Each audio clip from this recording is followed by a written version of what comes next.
Opinion proportionality in times of asymmetric warfare. At a time when the world finds itself engulfed in overlapping crises, US strikes on Iranian nuclear facilities, the war between Iran and Israel, the conflicts in Ukraine and Gaza, and, closer to home, the violence in Myanmar. The question that repeatedly surfaces is that of proportionality. We live at a time when the sky has become a battleground and drone attacks redefine notions of accountability. In this context, the doctrine of proportionality finds itself both invoked and interrogated. This cardinal principle of international humanitarian law (IHL) is no longer being merely referenced, it is being distorted, challenged, and sometimes even misused.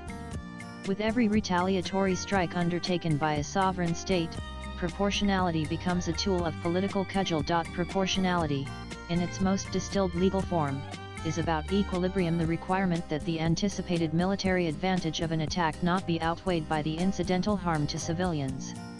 This St. Petersburg Declaration of 1868, a foundational text of IHL, enshrined this moral legal compromise: the necessities of war must be reconciled with the laws of humanity.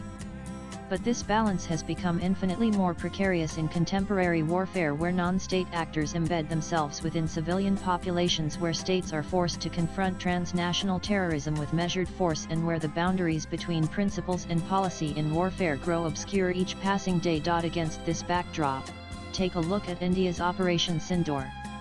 It was New Delhi's response to the April 22 Pahalgam terrorist attack perpetrated by Pakistan, and targeted innocent Hindu tourists. India's retaliatory strike on terrorist infrastructure in Pakistan was described by India as focused, measured, and non-escalatory. This is a phrase that mirrors proportionality's ethical objectives. No Pakistani military establishments were targeted. India's deliberate choice underscored the intent to not cross escalation thresholds while also reaffirming deterrence. While India was praised for offering a powerful lesson in restraint, there were a few instances where India's response was called an act of war and regrettable. This mostly came from Pakistan, and its all-weather ally, China. However, it does push us to think: can proportionality, as traditionally conceived, account for state responses to threats posed by terrorist organizations often sheltered by complicit regimes like Pakistan? Proportionality in counterinsurgency is a vital wing of modern-day warfare, albeit evolving. It is an extension of the application of IHL. While IHL developed primarily for conflicts between states, present times force a revamp of the principle. This is because modern-day wars are fought in the non-international armed conflict (NIAC) setting, where state actors often engage with non-state actors. Scholars remain divided on this, exposing the unresolved contours of proportionality in counterterrorism and counterinsurgency. Maintaining the status quo on the application of proportionality may, inadvertently, promote insurgencies by giving them a safe space. Insurgents exploit those spaces as operational bases that have dense civilian population, as states avoid attacking such areas due to fears of legal overreach, thereby making them de facto sanctuaries. Governments face a grim dilemma: risk civilian harm and face accusations of war crimes, or abstain from targeting these zones and give tactical advantage to the insurgents.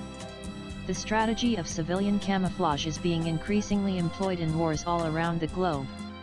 In such cases, proportionality risks becoming a weapon in the insurgents' arsenal and not a legal standard for the state to follow. Moreover, the principle of proportionality must not be examined in isolation from its moral cousin, the principle of distinction. This principle states that protection is afforded not to places or objects per se, but to those not actively participating in hostilities. The challenge is that modern, asymmetric warfare has effectively erased this line.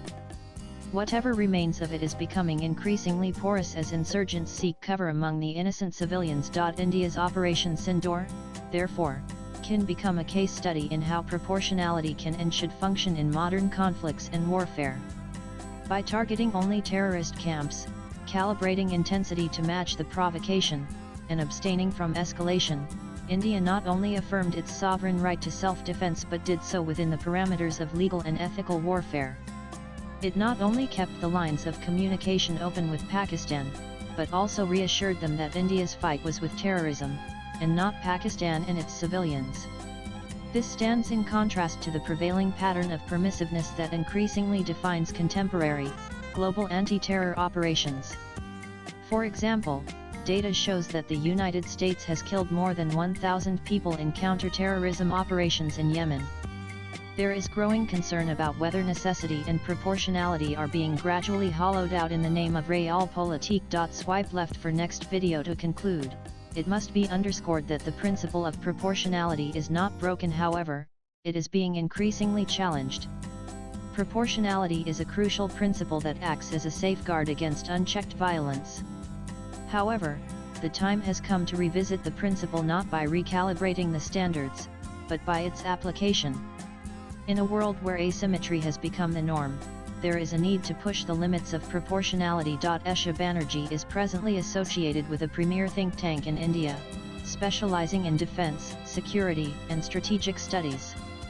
Her research interest and focuses of analysis are defense strategy, geoeconomics, foreign affairs, and the implications of Chinese security developments on the region, especially India. Views expressed in the above piece are personal and solely that of the author. They do not necessarily reflect NEWS18's views. Latest blogs.